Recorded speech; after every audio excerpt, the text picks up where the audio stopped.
about the people that you know who are trying to feel alive.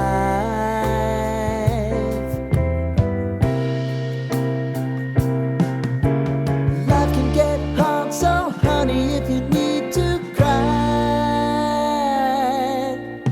just come share my pillow and rain, rain, go away.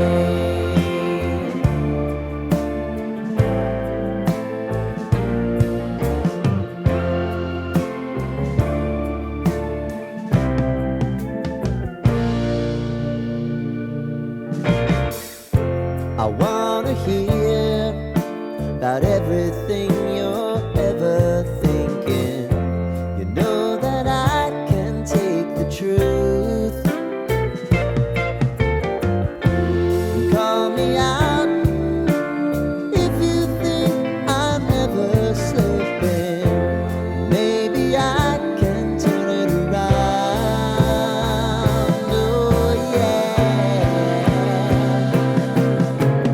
Baby, if you want us, you know time is on our side.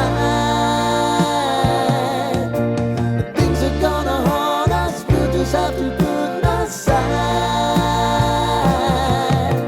And I'm right here if you just need to cry.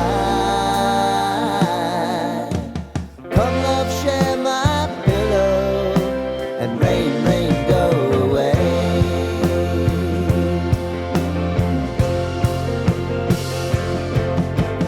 Been some time since you fixed me.